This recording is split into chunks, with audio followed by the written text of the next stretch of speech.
આવ્યો ને એના કારણે બધું આવું થઈ ગયું છે. બધું એક ઝટકામાં 15 મિનિટમાં બધું પાડી દીધું છે.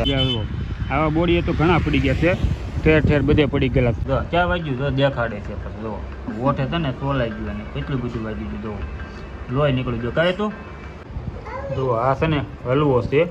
હવે આમાં તમે કહેજો આ હલવો છે કે બીજું કાંઈ છે, કમેન્ટ કરો. કેમ છો મિત્રો? મજામાં? બધાને જય માતાજી, બાપા સીતારામ. તો સ્વાગત છે ફરી એક નવા વિડીયોમાં. તો આપણે અત્યારે ઓર્ડર લઈને નીકળ્યા હતા ને આપણે કઈ રાતે છે ને વાવાઝોડું અચાનકથી આવી ગયું હતું ગામડે બધી સિટીમાં. તો એમાં બહુ બધું નુકસાન થયું છે. તો અત્યારે હું જે જોતો નીકળ્યો છું ને તમને બતાવું હમણાં. પહેલાં તો હું છે ને નાસ્તો કરવા બેઠો છું. જો ખમણ ને ઈદડા ને એવું લઈ લીધું છે. અત્યારે રસ્તામાં ભૂખ લાગી ગઈ છે, રસ્તામાંથી જ લઈ લીધું છે ને વિડીયોમાં છે ને આગળ બનાવી રહેજો એટલે તમને બતાવું કે સુરતમાં અત્યારે કેટલું નુકસાન થયું છે ને. બહુ નુકસાન થયું છે, થોડું ઘણું નહીં. જો કે વાડી વિસ્તારવાળાને તો વધારે જ થયું છે. કેરીવાળાને, ચીકુવાળાને બહુ ઝાઝું ખરીદ્યું છે ને. જે ફાર્મ આવે ને આપણે લગ્ન માટે ને બધું ડેકોરેશન કરેલા ફાર્મ તૈયાર હોય એ ફાર્મ અત્યારે બધા 2-3 તો મેં રસ્તામાં જોયા જ છે. હમણાં તમને બતાવું આગળ કેટલા ફાર્મ પડી ગયા છે એ.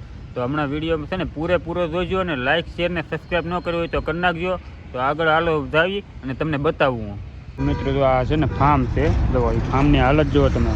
આ બહાર બધું ડેકોરેશન કરેલું હોય ને એ આ રીતનું છે બધું. જો આ રાતે પવન આવ્યો ને એના કારણે બધું આવું થઈ ગયું છે.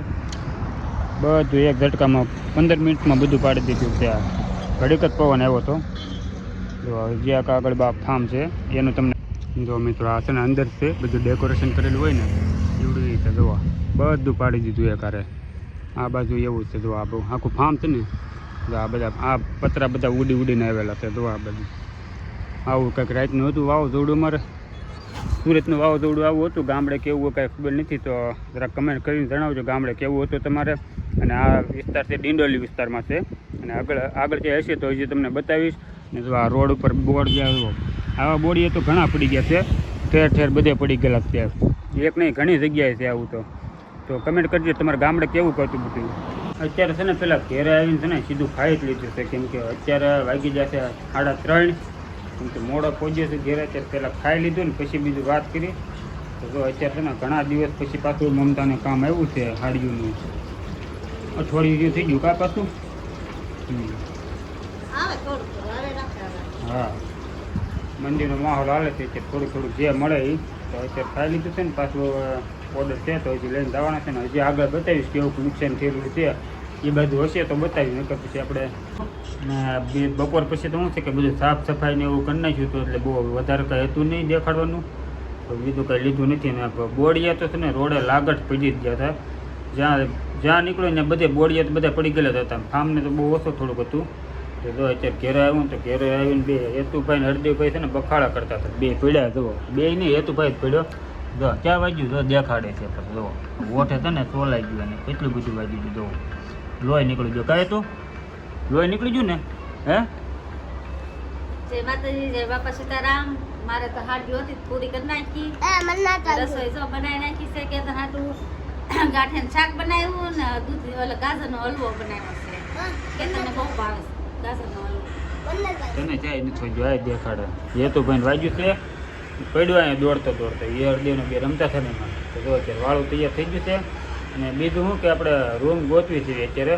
તો રૂમ રહોડું કે સિંગલ રૂમ સારી હોય ને તો આપણને જરાક જણાવજો. અને હવા ઉદાસની ને સસ્તું ભાડું ને એમ હોય ને એવી અમને જણાવજો, કમેન્ટ કરજો. તમારી બાજુ ગમે ના હોય ના ઓરું તે બહુ આખું નથી જવું એટલે કમેન્ટ કરજો. હવા ઉદાસની હોવી જોઈએ. કેમ કે આ અંદરની રૂમ છે અમારે કઈ સામે છે ને ગમતું જ નથી. પણ તોય તે હવે ક્યાં જવું રહેવું જ પડે જ તે. કેમ કે રાખી હતી કેતા ને રાખી હતી મેં તે રાખી નથી. રૂમ મેં રાખી છે એ તો બધા દેહમાં હતા જ્યારે હું આમને બહારથી ને જોઈ વહી ગયો હતો, અંદર નહોતો આવ્યો. તો અત્યારે શું છે કે આપણે વરાસામાં મળી જાય ને એટલે તો પેલા રૂમ ફેરવવાની છે અને પછી આગળ છોકરાને ભણવા બેહાડવાના છે એટલે પછી વ્યવસ્થિત રીતે ગોતવું જોઈએ. તો હાલો વાળું તૈયાર થઈ જશે ને પેલા વાળું કરી લઈએ આપણે. હવે જો આ છે ને હલવો છે. હવે આમાં તમે કહેજો આ હલવો છે કે બીજું કાંઈ છે, કમેન્ટ કરો. છે હલવો જ તે અત્યારે પણ એ દેહમાંથી ગાજર આવેલા છે એટલે દેહ પાડોશી ગાજર આવ્યા છે ને આ દેહમાંથી ગાજર આવ્યા તે લાલ નથી, આ પીળા જેવા છે એમ. એટલે હલવો છે ને પીળો બન્યો છે. જુઓ હે આ જો ગાજર એ તમને બતાવી દઉં એટલે તમને એમ ન થાય કે હલવો નથી કંઈક બીજું છે. આવા ગાજર હતા. આવા ગાજર છે તે આપણે આમાં સુરતમાં છે ને લાલ ગાજર હોય. હાવ લાલ હોય. હાવ લાલ હોય. એટલે ઈ રાતો બને. દેહમાંથી આવે છે ને એટલે આવો બન્યો છે નકર તે તો હલવો જ તેને સારોય બન્યો છે. તો આ પણ દેખાવમાં તમને એમ લાગતું છે આ હળદર નાખેલું એવું છે, એવું નથી, હલવો જ છે. તો કાંઈ નહીં, જો અત્યારે છે ને ગાંઠિયાનું શાક ને હલવોને ખાઈ લીધું, વાળું પાણી કરી લીધી.